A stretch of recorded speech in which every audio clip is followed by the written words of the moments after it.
Thank you, Hashem. We're able to do this. We're able to learn every day. Big blessing. Okay.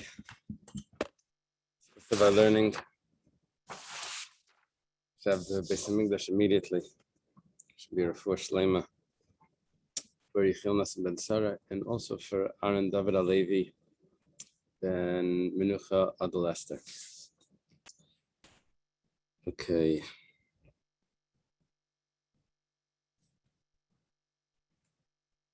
I'm going to start on top of Daf Hey, 3 lines from the top. The Tanakama of Reb Shimon ben Elazar. Yeah, that's how it's going to be. No, not Reb Shimon ben Elazar. Tanakama of Reb Shimon. There's no Reb Shimon ben Elazar is in here. But Reb Elazar bar Shimon, we don't know. Okay, let's go back over we had 5 opinions. 5 opinions regarding Bal Ta'achar, about not delaying the sacrifice. So there's one pasuk that most of them are dealing with. B'chag hamatzos, b'chag hashvuos, b'chag hasukkos.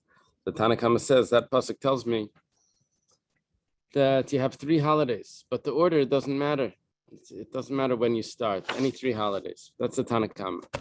Then Reb Shimon's opinion was it has to be in order. It's those 3 holidays. Kisidron has to start with Chag HaMatzos, and so it ends with Chag HaSukkos. Then we had the opinion of Reb Meir that says any 1 holiday that you delay is a violation. Where did you get that from? He has another source. V'haveisim Shama. He says, but that's a positive command. Well, he says, well, once you neglected the positive command, the negative command kicks in and you violate that as well. Then we had Rabbi Elazar ben Yaakov. He said another source. He says, Mayadechem. What was this pasuk? Eila tasel Hashem b'mayadechem. Mayadechem is a plural. So it means you can't delay for 2 holidays. Okay. And then we had the opinion of Rabbi Elazar bar Shimon that's similar to his father's opinion, to Rabbi Shimon. But he says that Sukkot is the holiday that matters. That's the cutoff point. I'm going to ask the question. Reb Meir and Rabbi Eliezer ben Yaakov, they don't use the pasuk of Chag HaMatzos, Chag HaShavuos, Chag HaSukkos. They don't need all of that. They have V'aveisim Shama or Mayadechem. So what do they do with that pasuk of Chag HaMatzos, Chag HaShavuos, Chag HaSukkos? So the Gemara gave us an answer that they compare Chag HaShavuos. Oh, 1 second. They compare Chag HaShavuos to Chag HaMatzos. That just like Chag HaMatzos, you have 7 days to bring the sacrifice. If you bring a chagiga, you have 7 days to bring it. So to Chag HaShavuos, even though the holiday is only 1 day, you have 7 days to bring it. You said that you can give an offering during the week too. It doesn't have to necessarily be on Chol HaMoed. Well, you can always bring it, but the holiday sacrifice that you're supposed to bring, you would bring it on Chol HaMoed. Now, is it mutar to bring a korban on or that sacrifice on a chag, or is it on the Yom Tov itself? If I remember correctly, there was some sort of machlekes if it's actually brought on the Yom Tov itself. The Shalmei Chagiga is brought on the Yom Tov itself, or if it's brought on the Chol HaMoed. I remember something in the beginning of Yuma. There was a discussion about this. There's also a carbon riyah. That's an oila. That's an oila. Yeah, we were discussing the I'm not sure exactly why it has to be that, but that's what we're discussing. Yeah, chagig. Chagig is the chagiga. So it's a shlamim. So, what do they do with this pasuk? These 2, Reb Meir and Reb Elazar ben Yaakov. So they learn it that the Chag HaMatzos is compared to the Chag HaShavuos. Why don't we compare it to the Chag HaSukkos? It will give you an extra day, an 8th day. We said tefasta meruba like tefasta. We have to compare it to the smallest amount. Don't grab too much. Then we said, so what does he do with Chag Sukkos if that's the case? It says, oh, it's teaching us Lina. They have to stay overnight. Okay. You have to stay overnight.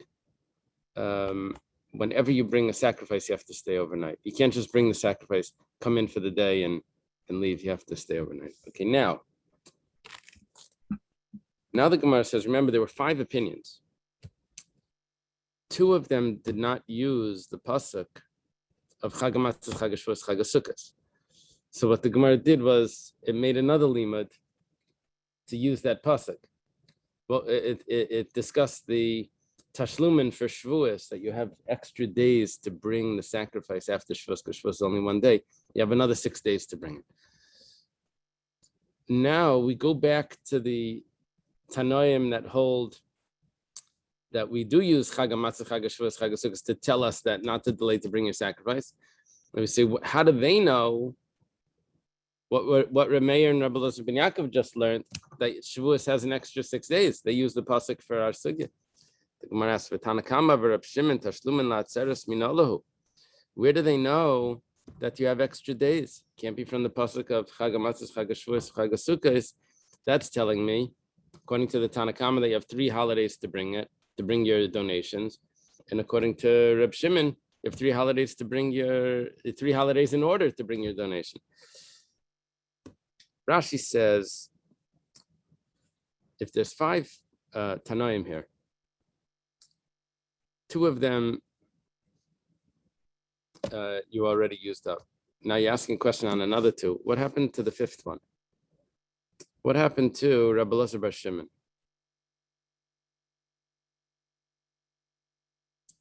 So the Gemara says, Rashi explains like this. What did Rabbi Elazar bar Shimon say? That Sukkos is the cutoff point. That means he only uses the pasuk of Sukkos. Didn't have to say Sukkos because it's talking about Sukkos. Why does it say Sukkos? To tell me that Sukkos is the cutoff point. Where do we learn that you have 7 days of for Shavuos? The comparison Chag HaMatzos and Chag HaShavuos. So Rabbi Elazar bar Shimon gets 2 things. There's 3 holidays here. One of them is the only significant one, Chag HaSukkos. And the other 2, he has what Reb Meir and Rabbi Elazar ben Yaakov Reb Meir and Rabbi Elazar ben Yaakov are learning. So the Gemara's question now is just from the Tanakam and Reb Shimon. Where do they know that Atzeres, that Shavuos has 6 days, an extra 6 days? Yeah, this is the source for the Chabad Minhag, not to say Tachnan after Shavuos, until Yud Gimel. Yeah, it's because it's days of bringing sacrifices in the temple. It's the Tashlumin. It's a lot of people do say Tachnan. Yeah. So yeah, it's like there's some people that don't say Tachnan for all the days that Purim can fall out. From Yud Aleph until Tesvav, they don't say Tachnan. So it's like a similar concept that it could be Purim in some situations,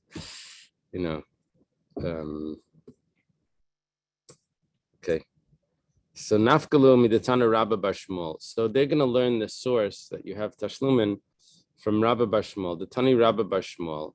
Rabba bar Shmuel taught Amra Torah. Torah says, Minei Yamim v'Kadesh Chodesh. It says that you should count the days of the month and then consecrate the month. You bring a special sacrifice on Rosh Chodesh. This is the son of Shmuel? Yeah, it says Rabba bar Shmuel, but if I'm not mistaken, Shmuel didn't have sons. So I thought Shmuel only had daughters because when Rav came to Bavel, I forget what the Gemara is, we learned it together. When Rav came to Bavel, he was sick, some sort of seasickness, and he needed the bathroom. And Shmuel was already in Bavel, and Shmuel didn't show him where the bathroom was. And it healed him. that delay in going to the bathroom healed him from that illness. But Rav cursed Shmuel because of the pain. He didn't tell him that he's healing him. He just didn't show him the bathroom. So he cursed Shmuel, and Shmuel didn't have sons. That's what I understood from that. He had two daughters that were taken captive, and one of them married someone by the name of Isser Giyura. That was actually the captor. And then they had a child, Mari Barachel, because they called after the mother, not after the father. He converted after the conception, after the child was conceived or something. So yes, I'm not sure if it's actually a son or not. But anyway, so Amra Ter says that you should count days and then consecrate the month. Minei Yamim v'Kadesh Atzeres. You should count days and consecrate Shavuos. Shavuos is an interesting holiday because we actually count Sfiras Aimer from Pesach to get to the holiday. Okay, so Ma Chodesh L'Minoyev, just like how do you calculate when Rosh Chodesh is? You count a certain amount of days. And then what do I consecrate? 1 day. Rosh Chodesh is 29 days, right? After 29 days, I make a Rosh Chodesh, 29 and a half days, whatever. So, and then 1 day is Rosh Chodesh. How do I calculate Shavuos? I count 7 weeks. So if I count 7 weeks, so Af Atzeres L'Minoyev. So Atzeres should be the unit that I use to count. I have another source for Tashlumin to make up for if I didn't bring the carbon on Shavuos itself, I guess. Yeah. Okay. Gemara asked, maybe Shavuos is just 1 day. Says Amarava, how could you say that?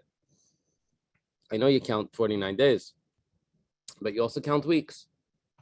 But the master taught, mitzvah lemimne yaimei, mitzvah lemimne shvui. There's a mitzvah to count both. That's what we say when we count Sfiras Aimer. Today is a certain amount of days and a certain amount of weeks and days to the Aimer.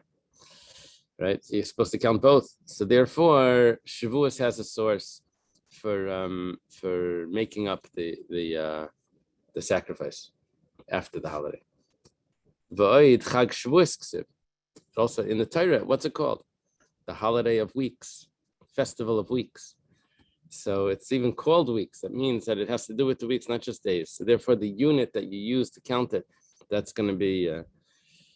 Isn't that interesting? That of all the holidays, Shavuos, that's only a 1 day holiday, is called a week. Yeah. Rabbi, where does it say that for Rosh Chodesh you count days? Is there a pasuk for that? Rashi quotes Ad Chodesh Yamim, which I think that's referring to when they were going to get the Slav or something. I didn't look it up. It's Bamidbar Yud Aleph. Yeah, that wasn't a great context. Yeah, people wanted meat, and they said, "Yeah, I'm not sure if that's exactly what it's referring to." Let's see, so. Okay. Yeah, it's sort of like here the Shavuos. It's sort of like Kiddusha Rabbah. Kiddush on Shabbos day is called Kiddusha Rabbah. Rabbah means big. The Friday night Kiddush is the long one, but we call the Shabbos day one the long one. It has nothing. It has. It's anything but long. It's just a Bari Piragafen. Okay. Upesach bar mikrav biragolim hu.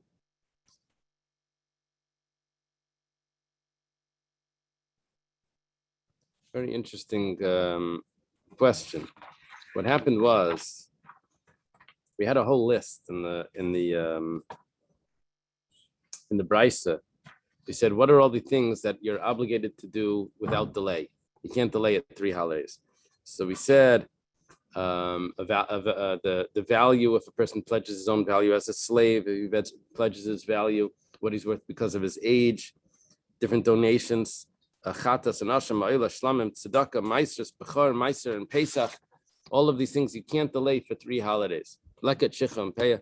So we discussed some of them, but now the Gemara says, Pesach. You threw in Pesach while you're going through this. Pesach, you have one shot. Erev Pesach.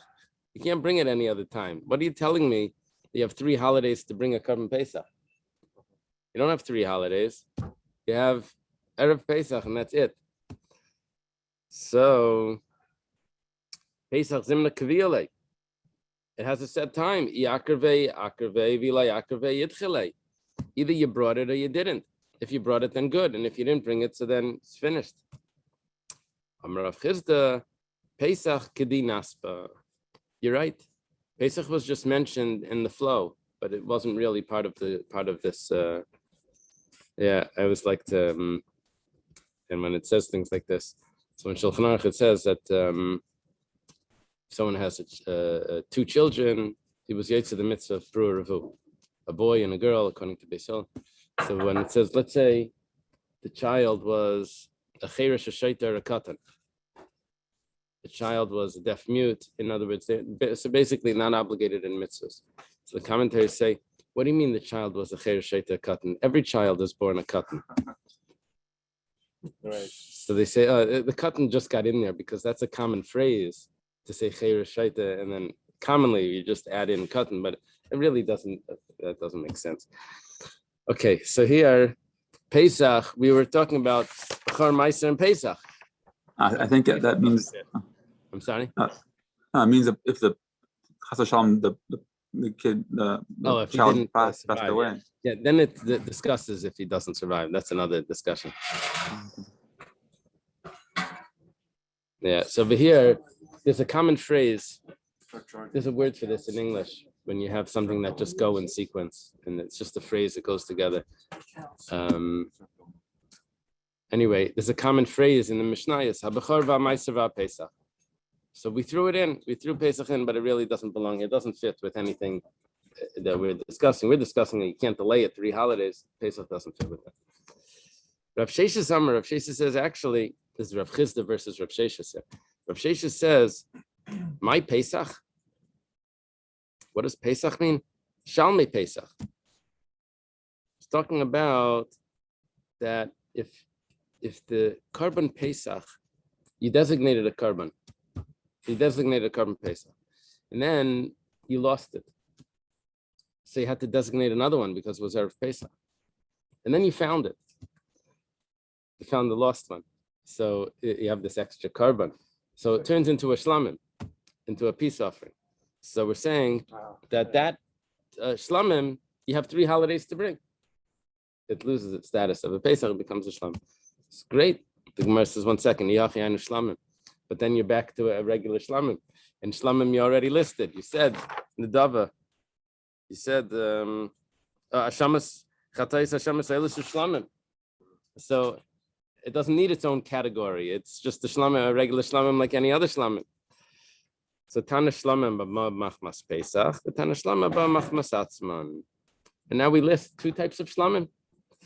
One is a regular shlamim, and one is a shlamim that used to be a Pesach. Why? Salkadait Chamina, because I could have thought, Hayil Machmas Pesach Kasi, Pesach Dami. I could have thought that it would have the status of a Korban Pesach. And I only have 1 holiday to bring it, just like a Korban Pesach.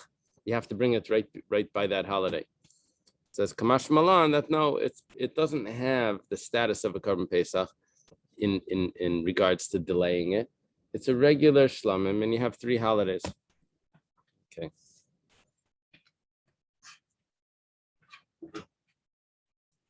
Minani Mili.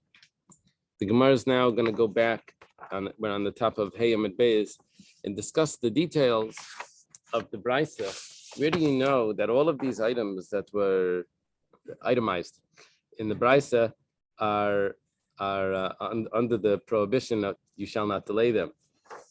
What's the biblical source for that? And so I have a verse that says you shall not delay, but maybe that's the sacrifices. How do you know that all of those other pledges and everything? Okay, the Tana Rabbanan, we have a Brisa. It says Kisidar Neder. Brisa quotes the pasuk. Now the whole pasuk is Kisidar Neder. put it down over here. Some Gemaras have it written in I have an old Gemara, but it's Devarim Chaf Gimel Chaf Beis.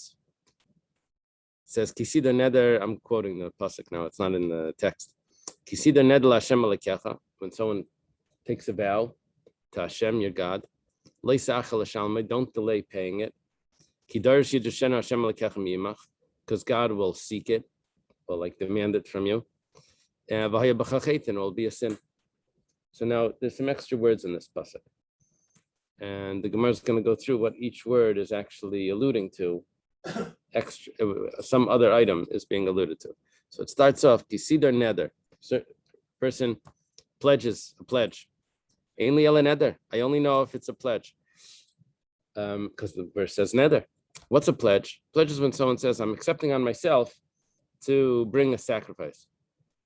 Nedava minayin. How do we know if he doesn't say it like that?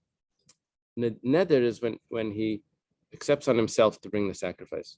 Nedava is when he says, I'm going to give this as a sacrifice. And we're going to learn later that the difference between a neder and a nedava is if I accept on myself to bring the sacrifice, and then I start taking the animal and something happens to the animal. So if I don't get there, or the animal doesn't get there, I'm still responsible because I accepted on myself. But if I never said I'm accepting on myself, I just said I'm pledging this animal. So if something happens to the animal, I'm exempt. I didn't pledge any other animal. I pledged this one. I'm sorry, didn't make it. So there's a difference here. How do I know? Of course I can give another one, but I don't have the responsibility, the obligation. So how do we know that the laws would apply to a nedava as well? They have three holidays. It says Nemer kan neder v'nemer la'alon. It says in another place over there, im neder oy nedava. It puts the two together, neder and nedava. The im neder oy nedava. Mala halon nedava imay afkan nedava imay. They say just like over there. When it says neder, it's referring to nedava as well. So too over here, it's neder is referring to nedava as well. Both of those types of pledges, or he pledges on himself, the obligation, or he pledges the item. L'Hashem alekecha says if a person takes a vow to Hashem, your God, what is this referring to? Elu adamim va'erchen v'charam v'akdeshes. This is when someone gives a gift to the Beis Hamikdash. Either it's his value as a slave, value as based on his age, or just a regular pledge, or anything that was consecrated. Question. Yeah. The W said is where the animal, if it dies, you're not responsible. Yeah. Is that why in Kol Nidre the dove is left out from the list? Oh, he's showing off. Oh, isn't that interesting? He's showing off. No, just He's that would showing make off. sense Sir, because you're you wouldn't showing have off. the responsibility. Yeah. You're showing Dr. off. Stein is pointing out that in Kol Nidre, we don't say Kol Nidre Veserei Unedava Ye. We don't mention the Nedava. We'd say Bacharame, right? Because the Nedava we're not responsible for if it didn't make it. We are responsible if it could make it, but maybe. Interesting. Now it says you shall not delay paying it. Who it's only it that that would be a prohibition to delay. But if somehow this animal gets exchanged, the Gemara is going to discuss what's going on. If it gets exchanged, then there's no you don't have the same restrictions that it needs to be within 3 holidays if it's going to be the exchange for the animal, for the original animal. We'll see what we're talking about. Designated it as a carbon, then you shouldn't even exchange it. You shouldn't exchange it. That's true. You're not supposed to exchange a carbon. But if it does get exchanged for whatever reason, so yeah, you don't have the prohibition. It's only on the original. Kidarish Yidushenu, because God will seek it from you. This is referring to sin offerings and guilt offerings, burnt offerings and peace offerings. Now, there's a little bit of a problem. We're talking over here about something that's an obligation. God will seek it from you. That means you're obligated to do it. That's a sin offering. Person did a sin, he's obligated. Asham, a guilt offering. He did another type of sin, he's obligated. Oilas and shlamim are usually gifts. It's usually a nedav, it's not a chayva. But over here, Rashi explains that we're dealing with an oila that's a chayva. We're talking about an oila sriya, like Naftali mentioned. It's something when you go to the base of Mikdash, there's an obligation to bring it. And Darish Yidrishenu, God will seek it from you. Or it's dealing with the Shalmei Chagiga, which is also an obligation. Different type of shlamim. Okay. Hashem Alekecha, God, your God. Elu tzedakah yisamaisr sebachar. This is referring to tzedakah, the gifts, and the maestras, and the bachar. Rashi quotes why this. All of these, it says Hashem Alekecha. By tzedakah, it says Ulachat tia tzedakah lefnei Hashem Alekecha. Or and by the maestr, it says V'chalta lefnei Hashem Alekecha. And where does it say by bachar? It doesn't tell us. Maybe that's obvious.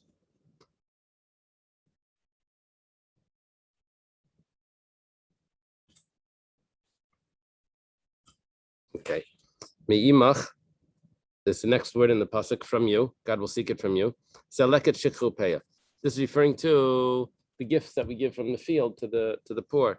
And Rashi points out that when it talks about the poor, it says es ha'ani imach. That's how we know that imach is referring to the poor. With you. V'haya b'chachet, there'll be a sin. V'loi b'karban chachet, there'll be a sin in you, but it won't affect your sacrifice. What's a sin? You wouldn't know. You have to check that up in the books, in the encyclopedia. Yitzi's asking, what's a sin? It's in the... You wouldn't know. Aramaic. Okay. That means that what we just learned is that the sacrifice is still fine if you delayed it. You're not supposed to delay, but it doesn't invalidate the sacrifice, unless of course it's a sacrifice that the animal needs to be a certain age and all of that. That's a different story. Okay. Yeah, this is sort of like the taxes. You're not supposed to pay it late, but they'll still take your money if you're late.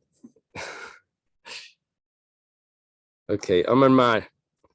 We're going back to explain this brisa. It says that you shall not delay in paying it. Hu v'lei chiluf of it, but there's no problem with delaying the exchange. So chilufei mai, what type of exchange are you dealing with? Ichilufei oilo shlamim, if it's the exchange of an oila or a shlamim. In other words, you designated one and then it got lost, so you designate another one and you find it. So Mikra of Kavi, it's a regular carbon. Why are you telling me that you can't, that you're allowed to delay it? It's a regular carbon. Of course you have to bring it.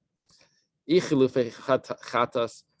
an exchange for a carbon chatas, someone committed a sin, and then he designated a chatas, and then he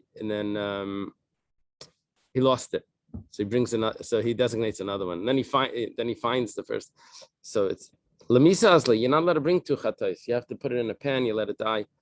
It's not brought anyway. You can't say that. Oh, you don't have the prohibition of delaying it. You don't bring it. It's only something that you would bring would have the prohibition of delaying. Elamai chilufah. So what does it mean? The exchange doesn't have the prohibition. Chilufei taida. It's talking about a carbon taida. Now it's interesting. A carbon taida is brought by someone that some sort of miracle happened to him. Either survived an illness, or he was in prison, he was released, or he traveled through by sea or by over the desert. Now, when he brings the carbon taida, he has to come along with 40 loaves. 30 of them are matzah, and 10 of them are chametz. If he loses his carbon, and then he finds, so he designates another one. Then he finds it. So you would bring both of them as peace offerings, and the chalas would go along, and you would just say, well, whichever one it belongs to, it's fine, it's covered. But let's say, let's take a look at the brisa. The Tani that it was taught like this. The Tani Reb Chia taught. Reb Chia is the one that collected the brisas. Taida shenesarva b'tmurasa. If the taida gets mixed up with the exchanged one, remember it got lost and you have a new one, everything would be good. The only problem is umeisa achas mehem. Now one of them died. So we really don't know which one is the original one. The original one has loaves of bread with it. So chavertein like takana. There's nothing to do with this new one because of the problem of the bread. You only bring bread with the first one. You don't bring bread with the tmura, with the second one. So now I can't bring bread with it. So what am I going to do? So it turns out that in like takana, so hechilavid. What are you supposed to do? Lekave, should you bring it? Lekave lechem bada, and bring the bread with it. Dilma tmurhi. Maybe this is the one that was the exchange. This is not the original one. You can't bring the bread with it. Lekave b'lay lechem, bring it without the bread. Dilma taidehi. Maybe it's the carbon taida and it requires bread. But even the okay. So what we're saying is that because you can't bring it, there's no violation of not delaying of do not delay in bringing it. Umar says, whoa, but even the labas akravi, if you're not allowed to bring it anyway, krala miyute lamali. So why do I need a pasuk to tell me that you don't violate delaying? If I have a source that says that you're not supposed to bring it. Of course, there's no violation of delay of not to delay. You're not allowed to bring it b'chlal. I don't need a pasuk to tell me that there's no violation not to delay it. Rav Sheshes says, this is a very interesting thought, what the Gemara is going to give us. Really, remember we said that if there happens to be an exchange for an oila or a shlamim, so we said you bring those sacrifices as well. But we said this can't be referring to that there's no prohibition of delaying it because it's a regular sacrifice. Of course, there's a prohibition of delaying it. So, what are we dealing with?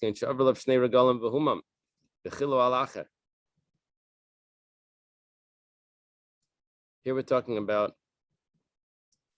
not where it got lost. You had a sacrifice that you're supposed to bring, but you didn't bring it right away. You waited 2 holidays, and you're going to bring it. Turns out it got a mum.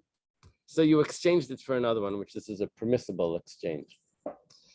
And then, now in the exchange, 1 holiday passed.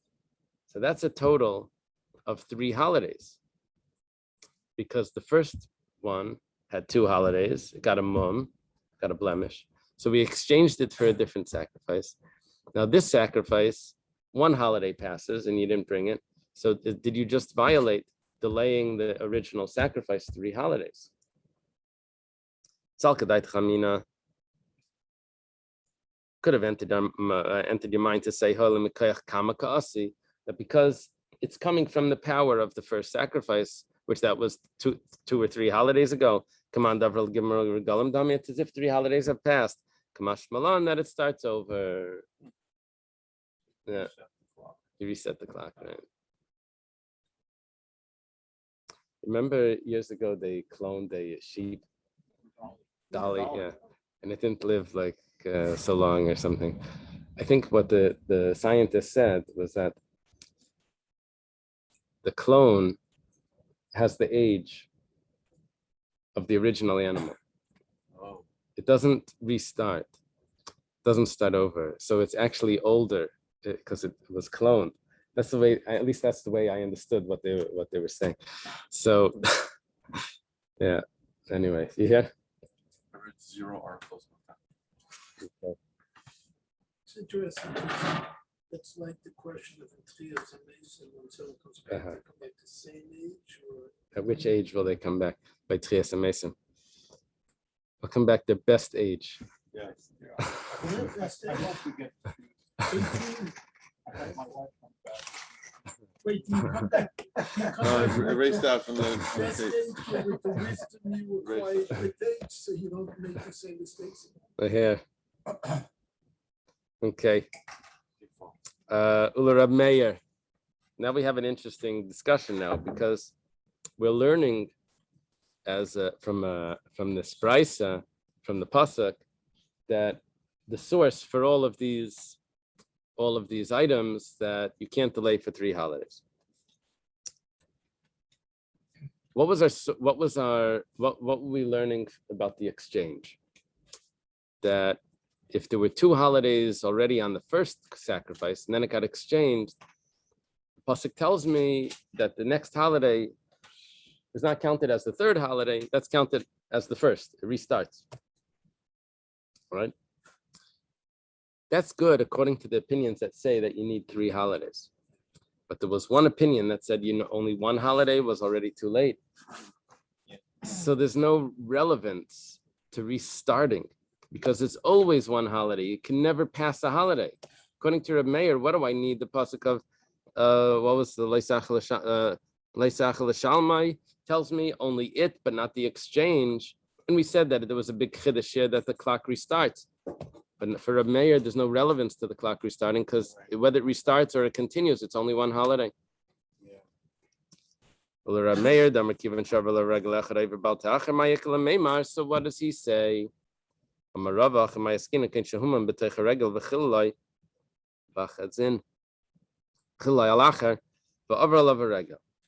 happened was the entire holiday didn't pass. You see, according to your mayor, the holiday has to pass. Let's say we're dealing with Sukkot or something, or Pesach. It's a nice long holiday. So you pledged it before the holiday, and you start to bring it. You go to Yerushalayim or something. You'll do it sometime later. I have until Shmini Atzeres or something. Manana. Then it gets a mum. So I designate a new one. Now, what happens now is that if it would have been the original sacrifice, there would be a violation here at the end of the sacrifice that I've delayed it over the whole sacrifice. But because it's not the original sacrifice, I didn't delay it over a whole sacrifice because the beginning of the sacrifice wasn't here, wasn't part of the wasn't around when this wasn't around as a sacrifice at the beginning of the holiday. So it's not a full holiday that it got postponed for. I could have thought since Mikayach Rishon Kaasi, that since it's a continuation of the first one, so it's considered like a full holiday has passed, it would be a violation. Kamash Malan, that no, the clock restarts, and you never had a full holiday for this new sacrifice, the exchange sacrifice. Very interesting. We got out of that problem. There'll be a sin in you if you delay. The Gemara said, the Brisa said, but your sacrifice will still be perfect. Okay. The Gemara asks, you're learning it from this pasuk, there'll be a sin in you, but not in the sacrifice. We have another source for this. Acherim is usually Reb Meir. Actually, we had sources that if it's a brisa, it's not. But the Tanya was taught in a brisa. Acherim says, maybe I should say, it says about a Bechar that the mitzvah is to bring it in its first year. Let's say you delayed it and you didn't bring it in the first year. Could have thought that maybe it becomes like a puzzle, a carbon. The carbon becomes puzzle, you delayed it. It says, Talmud Leimer, v'achalta lefnei Hashem alekecha, ma'aseh degancha, tireishcha, v'yitzerecha, b'cheres, b'charcha, v'tzeinecha. It says that you'll eat in front of Hashem, your God, your meiser of your grain and your wine and your oil and the bechar of your animals and of your sheep, of your cattle and of your sheep. So there's a juxtaposition here of bechar with meiser. How long do I have to do my meiser? I have really 3 years to get it out of the house, right? So if that's the case, makish bechar lemeiser, I compare the bechar to the meiser. Ma meiser nifsal mishana lechavet. The meiser doesn't become invalidated. I have 3 years to do it. So af bechar ein nifsal mishana lechavet. Also, the bechar doesn't become invalidated after the first year, even though there's a mitzvah to bring it in the first year, but it's still acceptable. Now, our problem here is, before we were dealing with meiser behema, this is meiser of grain. Remember, we had a discussion. So, did I answer the question? Yeah. Okay. So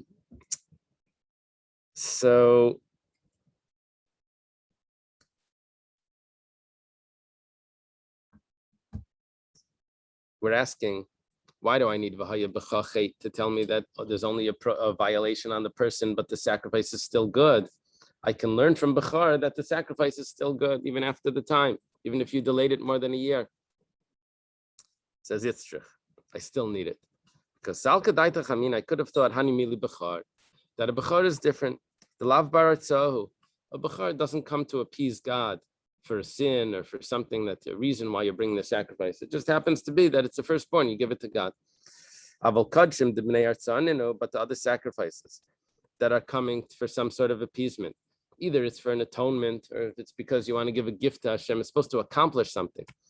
So I'd say it's not effective. Kamash Malon. So it comes to tell us that it still is effective. It still works. Okay, so I wouldn't have been able to learn from Bechar. Bakati, you have to learn from over here of Vahaya B'chachet. We have another source. This is our third source. Me the Ben Azai nafka. I can learn it from Ben Azai. The Tanya was taught in the Bryce. Ben Azai Yomer. I'm on top above.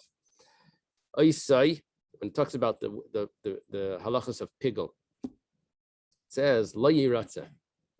Hamakar v'isai lo yichashiv. It says it's not counted, and the one that offers it is not considered. It doesn't count as a sacrifice. Ma Talmud Laimar. Why does it have to say the word oisai?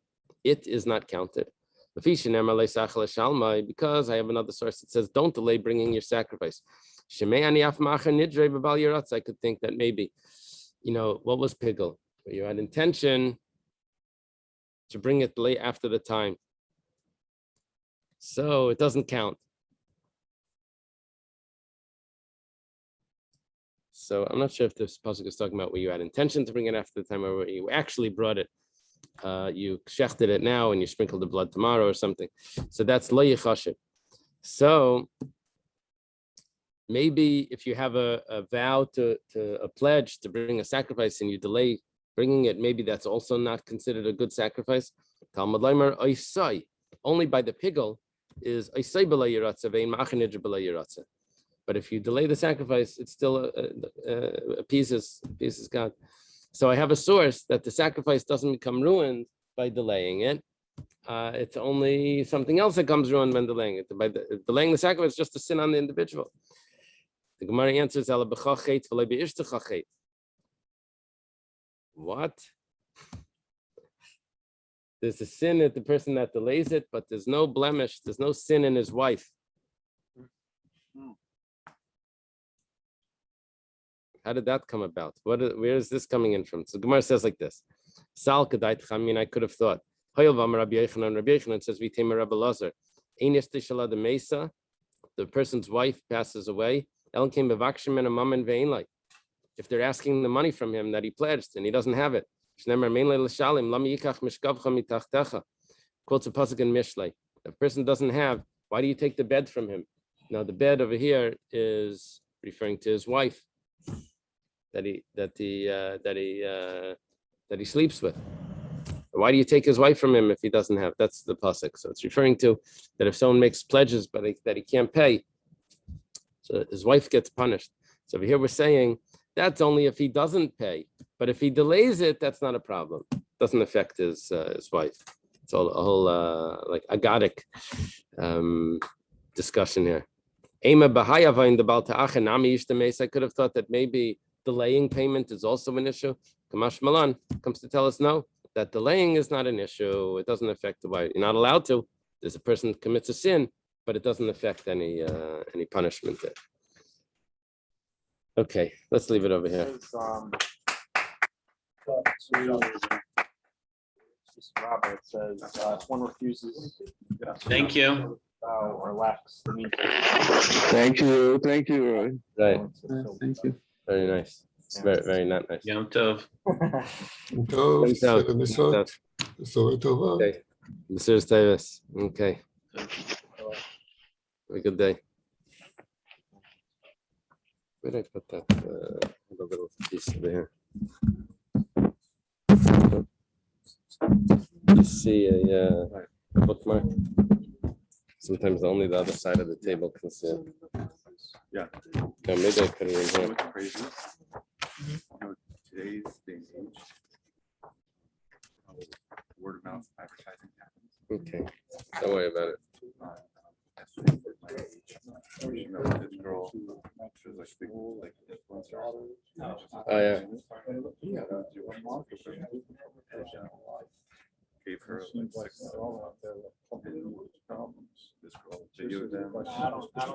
Right. And right on Instagram, and boom, she got like his grandson doesn't even. No, Leah, but you know, a lot of other people also, that doesn't mean you owe your life. Oh my She was God. up all There's what's it called? A Das Kanim Balitaisvis. Das Kanim, you know, the commentary on the Chumash. Das Kanim Balitaisvis. This week's parsha by the kings of Sodom. I'm ready. One of them is called Aryach. Aryach Melech Elasar.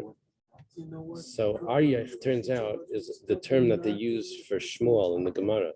They call him Aryach. And Aryach, it's like a nickname. You know, sometimes people get these nicknames. So Aryach meant king. So they called him the king. But anyway, the Das Kanim says Aryach Melech El Asar means Aryach Shmuel is the king over everything but Isser. Because the halach is like Rav, Isser. Ella Asar. Okay. Have a good day, everyone.